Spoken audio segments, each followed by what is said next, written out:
기도하겠습니다. 사랑합니다.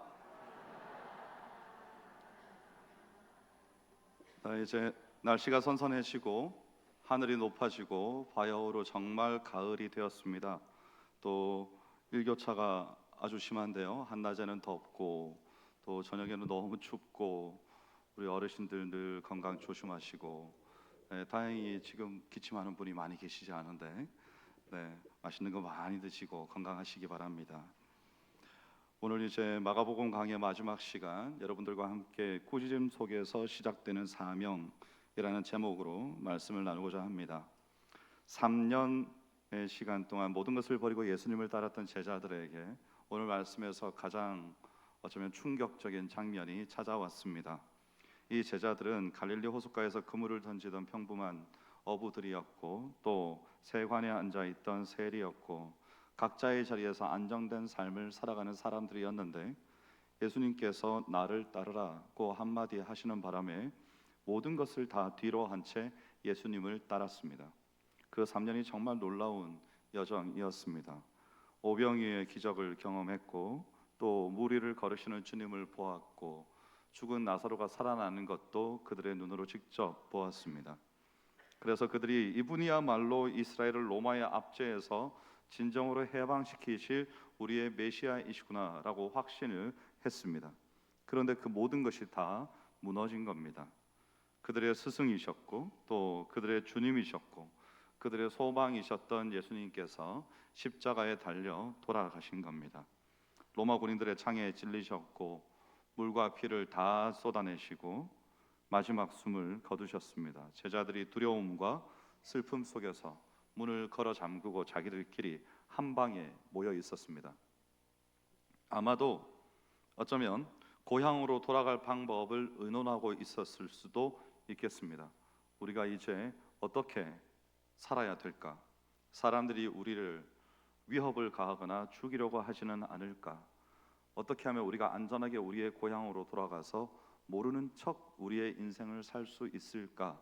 이런 것들을 서로 의논하고 있었을 수도 있겠습니다. 바로 그때 죽음을 이기시고 부활하신 예수님께서 그들의 앞에 나타나셨습니다.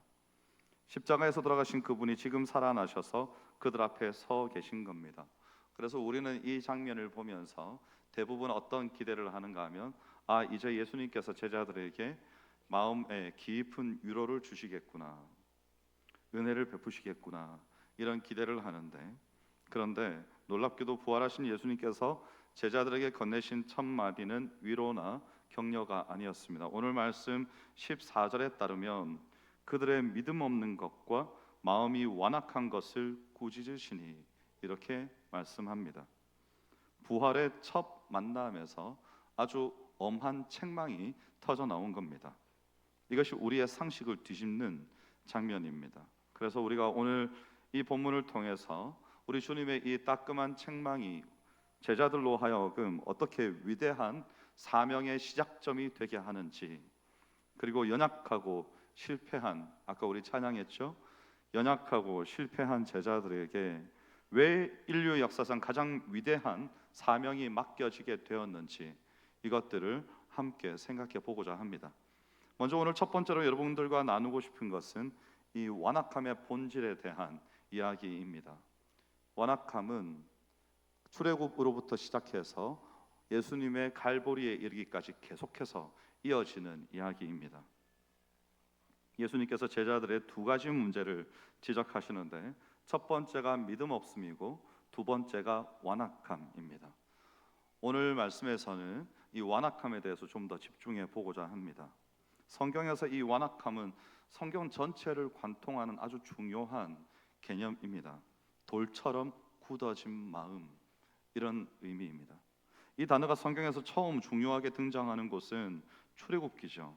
하나님께서 모세를 통해서 바로 왕에게 내 백성을 보내라고 명령하셨습니다. 근데 바로가 계속해서 마음을 강팍하게 합니다. 명백한 하나님의 심판이 자신의 눈앞에 계속적으로 보이고 있음에도 불구하고 마음을 완악하게 한 겁니다. 그래서 하나님의 역사를 보면서도 의도적으로 순종을 거부합니다. 제가 마지막에 표현한 이 의도적으로 순종을 거부했다, 이 말이 아마도 완악함에 있어서 가장 훌륭한 정의가 아닌가 생각합니다. 그런데 놀랍게도 예수님께서 제자들을 꾸짖으실 때 사용하신 단어가 바로 그 단어입니다. 제자들의 불신앙이 단순한 의심의 수준이 아니라 바로왕과 같은 그런 의도적인 불순종의 차원이 그들에게 있었다는 것을 지금 지적하시는 겁니다. 그런데 더욱 충격적인 것은 바리새인들입니다. 제자들은 이제 예수님 만나가지고 그냥 평민이었다가 예수님 만나서 3년간 함께 살았던 사람에 불과하지만 이 바리새인들은 마치 우리 여기 앉아 계시는 가운데 자리 앞자리들을 가득 채우고 계시는 우리 권사님들이나 장로님들이나 이런 분들 같이 평생 성경을 알고 신앙생활을 해왔으며 누군가에게 신앙생활이 무엇인지 말해 줄 수도 있는 그런 수준에 있는 그런 바리새인들인데, 바리새인들은 훨씬 더 성경의 박사들이죠.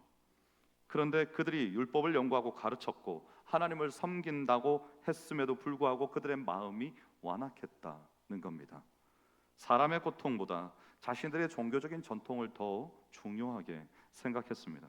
그래서 병든 사람이 지금 눈앞에 있는데 안식일이라는 규정 때문에 치료를 거부하는 지경까지 간 겁니다. 이것이 완악함이죠. 이 출애굽기의 바로왕이나 또 복음서의 바리새인들이나 이제 예수님의 제자들에게까지 동일한 단어가 사용되고 있다는 겁니다. 이게 뭘 의미할까요? 인간의 완악함이라는 것은 신분이나 지위와 상관없이 모든 사람에게 나타날 수 있다는 겁니다. 우리가 신앙생활을 50년을 했든지 1년을 했든지 누구에게나 동일하게 나타날 수 있고, 목사에게도 나타날 수 있고, 장로님들께도 나타날 수 있고, 안수 집사님들께도 나타날 수 있고, 그래서 우리가 늘 경계하고 있어야 되는 겁니다. 바로왕은 하나님의 대적자였습니다. 바리새인들은 종교 지도자였지만 예수님을 거부합니다. 그리고 이제 3년 동안 예수님을 따랐던 제자들조차도 그 수많은 가르침을 배웠음에도 불구하고 완악함의 죄에 빠져 있는 겁니다. 자, 그렇다면 제자들의 이 완악함이 구체적으로 어떤 모습이었을까요? 본문이 14절에 보면 명확하게 말합니다. 자기가 살아나신 것을 본 자들의 말을 믿지 아니함일러라. 문제는 부활 자체를 믿지 않은 것이 아니라 증인들의 증언을 거부한 것입니다. 여기에 완악함의 본질이 있죠. 완악함이라는 것은 하나님보다 자신의 판단을 더 높이는 겁니다. 그래서 바로도 자신의 판단을 더 맞다고 생각한 것이고, 바리새인들도 자신들의 전통이 맞다고 생각한 것 아닙니까? 그래서 하나님의 방식보다 내 기준을 더 신뢰하고 전해지는 메시지보다 메시지를 전하는 사람에 집중을 하게 되므로 그 전하는 사람들에게 우리의 마음이 흔들려서 메시지를 듣지 못하게 하는 것, 이것이 사단의 전략 아닙니까? 좀 볼품 없으면 어떻습니까? 좀 그가 우리가 보기에 아무것도 없어 보이는 사람이면 어떻습니까? 외양이 없어 보이면 어떻고, 사무엘을 하나님께서 다윗 가문에 보내실 때 엘리압부터 모든 형제들이 그 앞을 지나가지 않습니까? 사무엘은 마음에 들었습니다. 그런데 하나님이 뭐라고 말씀하셨습니까? 사람은 외모를 보거니와 나 여호와는 마음의 중심을 보느니라. 그렇게 말씀하셨죠. 그래서 오늘 우리도, 여러분 오늘 교회에 많은 분들이 나오시는데 뭘 보십니까? 오늘 헤어스타일이 참 이쁘시네요. 이런 건 인사로 할 수 있습니다. 그렇죠? 목걸이가 너무 이뻐요. 옷이 너무 멋집니다. 그런데 여러분, 진짜 그것만 보고 있으면 안 됩니다. 뭘 봐야 되는 겁니까?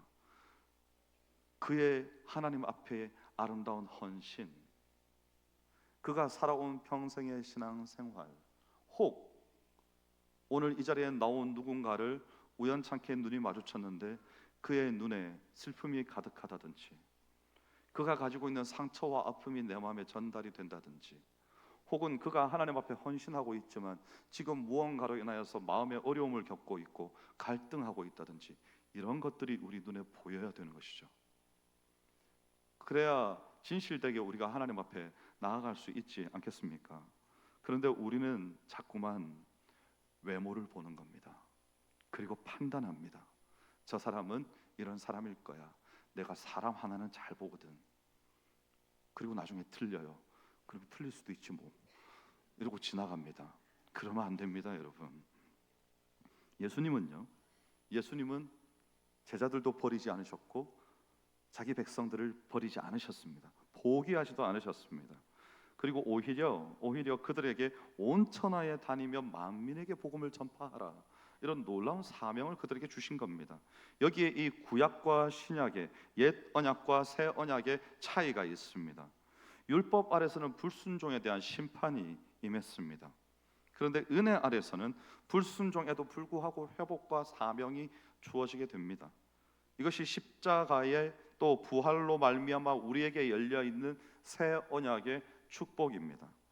그래서 주님께서는 우리를 포기하지 않으시고 우리의 완악함을 꾸짖으시되 우리를 다시 회복시켜서 그 사명을 여전히 감당할 수 있도록 해 주시는 겁니다.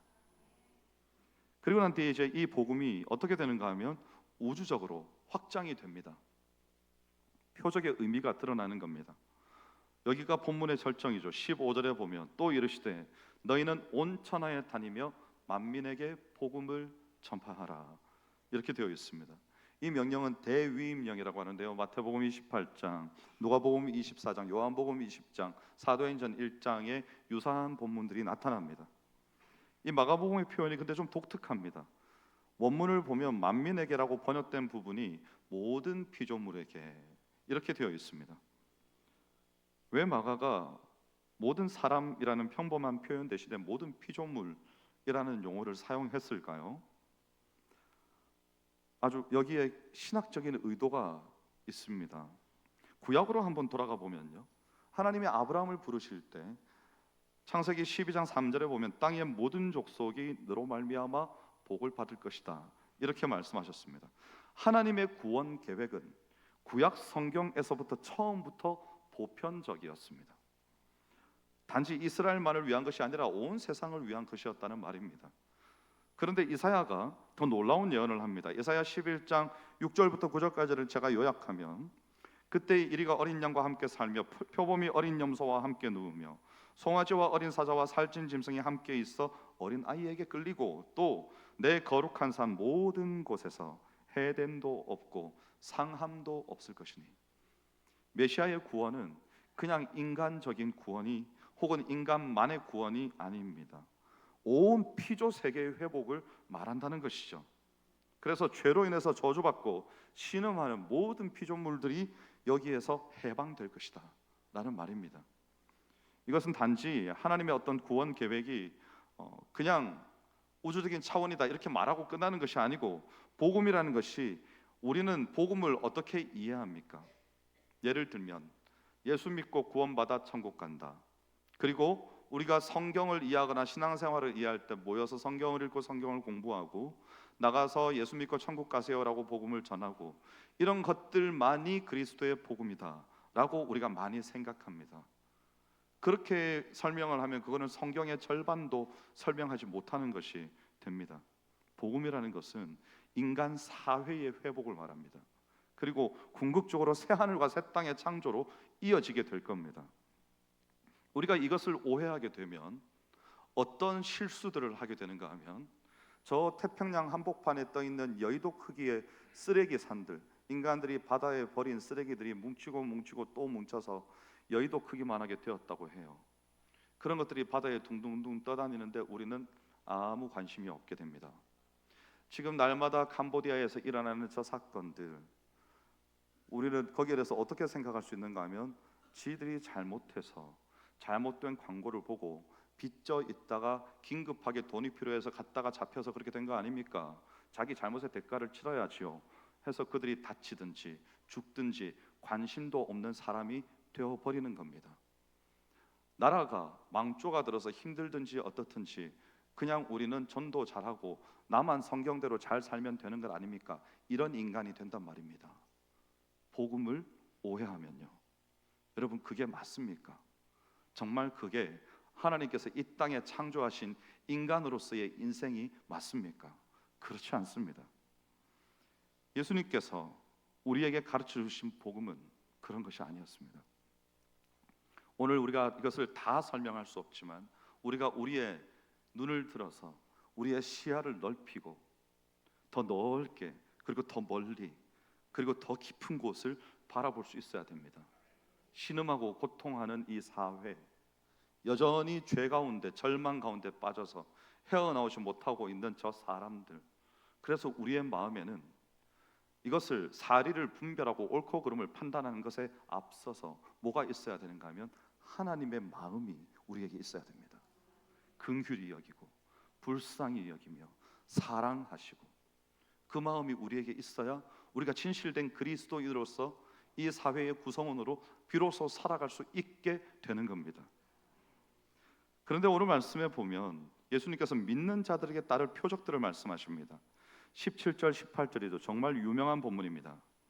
믿는 자들에게는 이런 표적이 따르리니 곧 그들이 내 이름으로 귀신을 쫓아내며 새 방언을 말하며 뱀을 집어올리며 무슨 독을 마실지라도 해를 받지 아니하며 병든 사람에게 손을 얹은즉 나으리라 하시더라. 자, 이 구절을 어떻게 이해해야 될까요? 먼저 우리가 반드시 알아야 될 것이 있습니다. 우리가 하나님을 시험하기 위해서 여기 보니까 믿는 자들에게 이런 표적이 따른다 그랬으니까 우리가 예수 그리스도를 믿는 믿음을 신실하게 살면서, 예를 들면 여기 화요 파라솔 전도대 나왔다가 어디 수봉산을 오른다든지 길을 지나다가 뱀이 지나가면 한번 밟아보는 거죠. 뱀을 물려도 안 죽나? 그리고 독이 있으면 저 독초인 거 분명히 아는데 이거 먹어도 안 죽는다 그랬는데 한번 먹어보는 거죠. 그렇게 하면 죽어요. 절대 그렇게 하시면 안 됩니다, 여러분. 그렇게 하라고 이 본문이 적혀 있는 것이 아닙니다. 우리가 그리스도의 복음을 전파하면서 이런 위기들에 때때로 처하게 되거나 혹은 하나님의 주권적인 역사하심이 필요할 때 하나님께서 개입하셔서 하나님의 복음이 전파되는 것에 함께 하시겠다는 의미인 것이지, 그러니까 신명기 6장 16절에 너희 하나님 여호와를 시험하지 말라 적혀 있는 겁니다. 예수님께서도 이거 인용하셨죠. 하나님을 시험하면 안 됩니다. 그래서 일부러 여러분들이 뭔가 이상한 행동을 하시면 그건 여러분 자신의 화를 자초하는 겁니다. 그렇다면 이 표적들이 뭘 의미할까요? 예수님께서 이 표적들을 말씀하신 것은 우리가 가지고 있는, 그리스도인들이 가지고 있는 신비한 능력들을 과시하라 이런 게 아닙니다. 실제로 여러분, 우리에게는 신비한 능력이 있습니다. 예수 그리스도의 이름의 권세로 말미암아 우리에게 주어져 있는데 그것은 우리의 뜻대로 발동되는 게 아닙니다. 하나님께서 필요로 하실 때에 각 사람에게 맡겨 주시는 것인데 그것이 나타날 수도 있고 나타나지 않을 수도 있습니다. 어느 목사님이 날마다 앉아서 일어나지 못하는 사람을 지나갈 때마다 예수 그리스도의 이름으로 일어나라고 명령을 하셨습니다. 하루, 이틀, 한 달, 두 달, 6개월이 지나도 안 일어납니다. 계속해서 명령합니다. 어느 날 일어났습니다. 어느 날.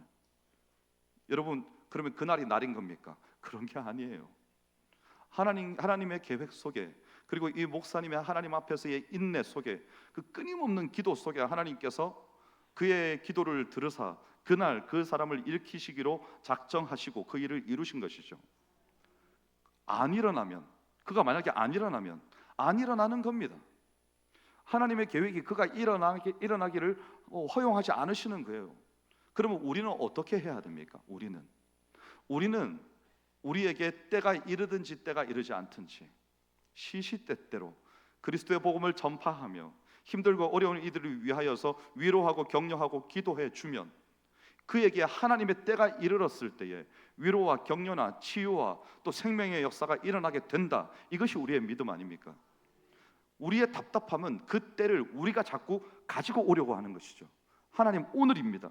오늘 역사하셔야 됩니다. 이거는 시위하는 거죠. 오늘 아니면 안 됩니다. 저 오늘 아니면 이제 예수 안 믿을 겁니다. 이건 하나님 앞에 시위하는 거예요. 그렇게 하면 안 됩니다. 하나님의 주권 앞에 우리는 다만 무익한 종이요 하나님께서 쓰시는 도구로서 우리 자신을 내어드리면 되는 겁니다. 여기에서 귀신을 쫓아냄이 나옵니다. 이건 사탄의 권세로부터의 해방을 말하죠. 또 새 방언을 말한다는 것은 오순절 성령 강림의 예표가 방언이 임한 것 아닙니까? 바벨탑에서 인간이 죄와 교만으로 말미암아 하나님이 강림하셨다가 그들의 죄를 보시고 어떻게 하셨습니까? 말들을 흩으셨습니다. 각자 서로가 말이 안 통하게 해서 더 이상 이런 탑들을 쌓아 올리지 못하게 한 것이죠. 그리고 난 다음에 이 오순절 성령 강림은 그러면 뭡니까?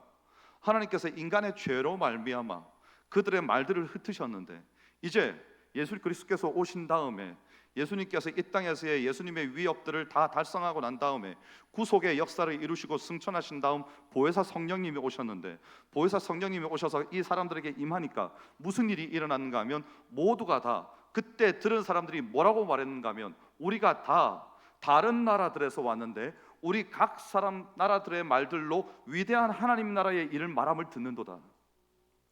성령님이 한 분이시므로 모두가 똑같은 얘기를 하고 있는데 각 사람들의 언어로 다 다르게 전달이 되는 겁니다. 그러므로 오순절 성령의 역사는 인간의 죄로 말미암아 흩어졌던 인간들의 말을 이제는 하나님께서 하나님 나라의 방언으로, 하나님 나라의 언어로 우리에게 성령의 역사로 말미암아 주셔서 우리 모두가 다 각자의 말들을 방언으로 말하지만 무엇을 말하게 된다는 것입니까? 하나님 나라의 일을 말하게 된다는 것이죠. 모두가 다 다른 언어로 말하고 있고, 일본어로 말하고 중국어로 말하고 아프리카 말로 말을 하지만 모두가 다 같은 하나님을 찬양하게 된다는 것 아닙니까? 이것이 오순절 성령 강림의, 특별히 이 방언의 역사가 예표하는 것입니다. 또 뱀을 집어 올리는 것, 독을 마셔도 해를 받지 않는 것, 이건 또 뭘 말합니까? 죽음의 권세에 대한 승리를 상징적으로 우리에게 전달하는 겁니다. 단순히 어떤 물리적인 보호가 아니라 복음 전파자를 지켜주시는 하나님의 섭리가 그 속에 나타나 있는 것이죠. 병든 사람에게 손을 얹어 낫게 한다는 것은 메시아 시대의 특징을 말합니다. 아주 대표적인 특징입니다.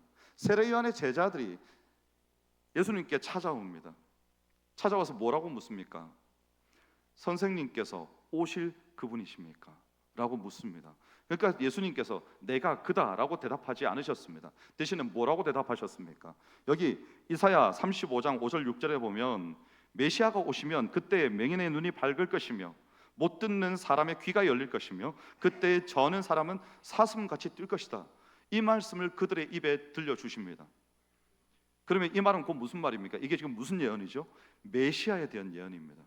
이걸 그들에게 말씀해 주셨고 가서 세례요한에게 그렇게 전하라 고 말씀하셨다는 것은 곧 내가 곧 그다라고 말씀하신 것과 똑같다는 겁니다. 그런데 정말 중요한 건 20절입니다. 제자들이 나가 두루 전파할세 주께서 함께 역사하사 그 따르는 표적으로 말씀을 확실히 증언하시니라. 이 말씀입니다. 완악했던 제자들입니다.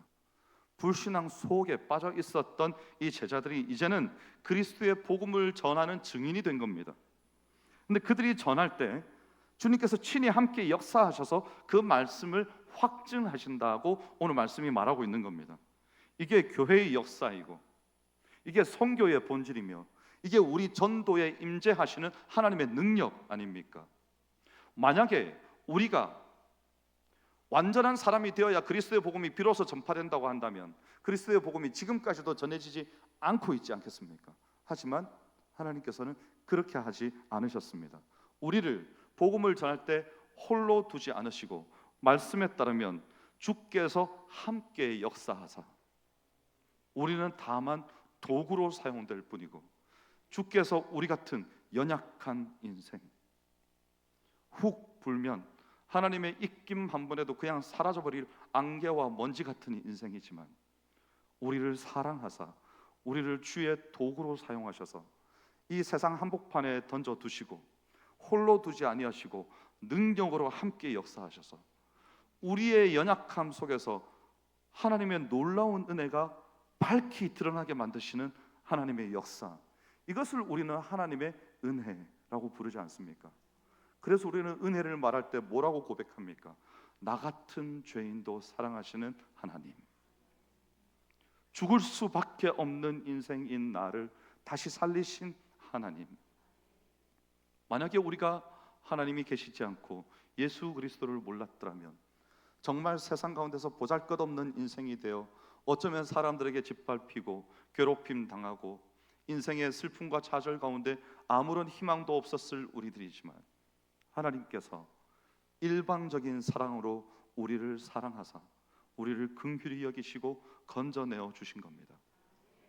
그래서 여러분, 우리는 부활하신 주님께서 오늘도 우리와 함께 계신다는 사실에 대해서 확신을 가지고 내가 말씀을 전파할 때 주께서 나와 함께 하신다, 믿음을 가지고 우리의 삶을 행동할 수 있어야 되는 겁니다. 그래서 이제 오늘 우리에게 주시는, 오늘을 사는 우리에게 주께서 주시는 도전을 함께 나누어 보고자 합니다. 첫 번째는 우리가 전해야 될 복음은 어떤 겁니까? 15절에 보면 예수님이 복음을 전파하라고 말씀하셨는데, 이 복음이 어떤 겁니까? 많은 경우에 우리가 복음을 지나치게 단순화해 왔습니다. 예수 천당 불신 지옥, 이 말이 통하던 때가 있었습니다. 우리나라 기독교 초창기에 예수 천당 불신 지옥이라는 띠를 메고 다니기만 해도 사람들이 교회에 왔었습니다. 왜 그렇습니까? 그 당시에는 죄가 창궐하고, 특별히 그때 선교사님들이 우리 기독교 문화 속에, 한국 기독교 문화 속에 왜 술을 금지하는 이 놀라운 법이 마치 성경 말씀처럼 여기에 박혀 있습니까? 술 때문에 나라가 망하는 겁니다. 가정들이 다 파괴되는 거예요. 모든 범죄의 온상이 술로부터 시작되는 겁니다. 그래서 선교사님들이 들어오셔서, 이 나라, 이 민족에게는 술을 금지해야 살겠구나, 나라가 다시 일어나겠구나. 그래서 모든 선교사님들이 다 우리는 앞으로 술을 금지시킵시다. 그래서 술을 못 마시게 한 거예요. 술을 못 마시고 나와서 말씀을 배우게 한 겁니다. 기도하게 한 거예요. 자신의 잘못 살아온 인생들을 계속해서 돌아보게 만들어요. 그냥 반성하는 것이 아니고 말씀이 우리의 심장과 폐부를 찔러서 우리의 사람들을 괴롭히고 상처 주고 누군가에게 피해를 주었던 모든 것들에 대해서 깨닫게 하고 가슴에 사무쳐서 견디지 못하게 만들고 회개하게 만들고 눈물을 떨구게 만들고, 그러니까 거리에 범죄자들이 사라지고 감옥이 텅텅 비게 되고, 이런 역사들이 그리스도의 복음으로 말미암아 일어나는 거 아닙니까? 근데 만약에 거기에다가 선교사님들이 성경에 술 마시지 말라는 말은 없었으니까, 에베소서 5장 18절에 술 취하지 말라 그랬으니까, 바울이 디모데한테 네 몸이 아플 때 너의 그 아픈 거는 술을 조금씩 먹으면 좀 나을 수도 있어 라고 말을 했으니까 내버려 두자라고 하고 내버려 뒀더라면 오늘 우리는 어떻게 됐을까요? 오늘 우리 여러분 술 드시는 분들이 있죠. 제가 누구라고 말은 안 하겠지만 드시는 분들 있지 않습니까? 술을 드시는데도 이 정도의 삶을 사는데, 그냥 숨어서 조금씩 마시는데, 근데 여러분 술이 확 개방이 되었다면 한국 민족에게, 나라가 망해가던 그 시절에 그것을 내버려 뒀더라면 우리는 오늘 어떤 시대를 살아가고 있을까요? 우리에게 해방이 찾아왔을까요?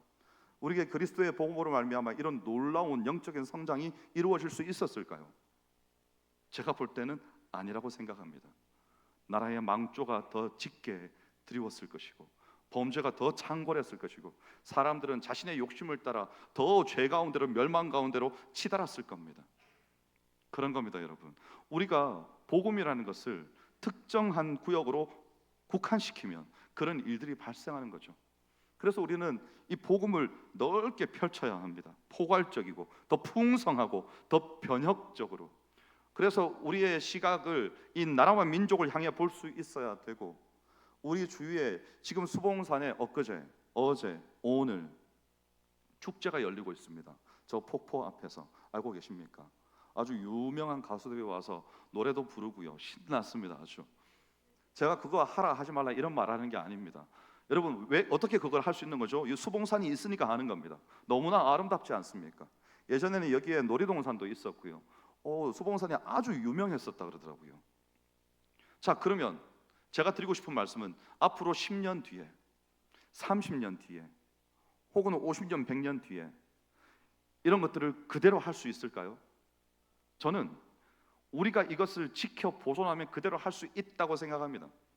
하지만 어제 기사에 보니까 우리 이쪽 그 미추홀구 혹은 도하동 수봉산 일대 고도 제한을 완화시키고 이제 개발이 되지 않고 낙후된 지역들에 뭔가를 개발을 할 수 있도록 검토 중이다, 이런 기사들을 제가 어제 봤습니다. 몇 미터까지 나와 있더라고요. 제가 걱정하는 것은, 저는 개발하는 거 괜찮다고 생각합니다. 하지만 과연 인간이 개발의 속도보다도 환경을 보존하고 아름답게 지켜나가는 것을 더 잘할 수 있는가? 이것입니다. 어떤 속도가 빠르겠습니까? 환경이 개발로 인해서 무너지는 속도가 빠르겠습니까? 우리가 개발을 하면서도 환경을 지켜나감으로 이 지구가 아름답게 보존되는 게 더 잘할 수 있겠습니까? 저는 인간이 후자를 잘 하지 못하리라 생각합니다. 왜냐하면 인간은 끝없이 욕심을 부리는 존재이기 때문에. 그래서 우리가 정신을 똑바로 차리고 기독교인의 그리스도의 복음이 전파되고 그리고 우리가 사는 세상이 바뀐다는 것은 그냥 내 앞에 앉은 사람이 예수 그리스도의 복음을 듣고 변화되어 예수 그리스도를 믿음으로 천국에 간다 이것만이 끝이 아니라 우리가 있는 이 수봉산이 깨끗하게 보존되는 생태계가 보존된다는 것이고 환경 오염이 그리스도인들로 말미암아 그 오염되는 속도가 늦춰진다는 것이며 이 나라가 점점 망조를 향해서 달려가는 것이 아니라 그 망해가는 것들이 걸음이 지체되어서 누구로 말미암아 그리스도인들 때문에 그리스도인들이 각계 각처 각층에서 자신들의 역할을 소임을 다함으로 그리스도인들이 있으므로 교회 다니는 사람들이 있으므로 이 나라가 이렇게 버티고 있는 거구나 하는 말들을 우리가 들을 수 있어야 되는 것인데 우리는 오늘 어디에 집중하고 있는가 하면 그냥 성경을 읽고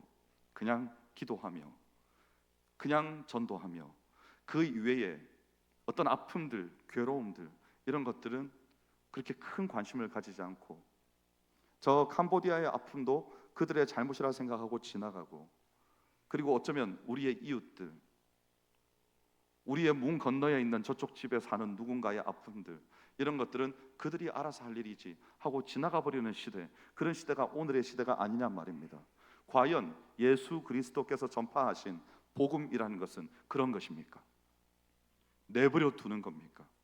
어찌하여 예수님께서는 첫째 가는 계명과 둘째 가는 계명을 하나님 사랑과 이웃 사랑이라 말씀하신 겁니까? 그런데 우리는 어떻게 그냥 오늘처럼 살고 있는 겁니까?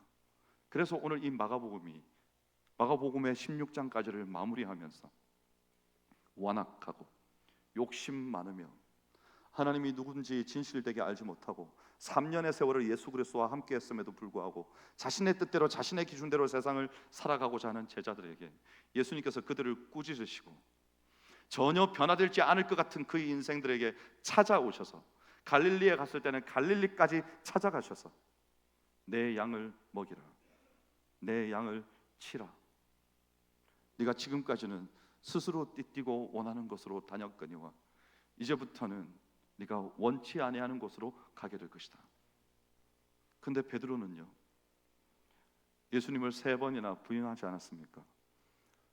작은 어린 여종이 이 사람 예수님하고 같이 있던 사람인 것 같아요 라고 말했을 때 침을 뱉으며 저주하면서 부인했던 사람 아닙니까? 근데 그가 어떻게 됩니까? 부활하신 주님을 만나고 사도행전 1장에 성령의 충만함을 받고 난 뒤에 사람들 앞에서 자신의 목숨이 그들에게 빼앗기는 것을 두려워하지 아니하고 복음을 거리에서 전파함으로 3,000명이나 되는 사람들이 예수 그리스도를 믿게 되고 교회가 출발하게 되고 그렇게 쓰임 받는 것 아닙니까?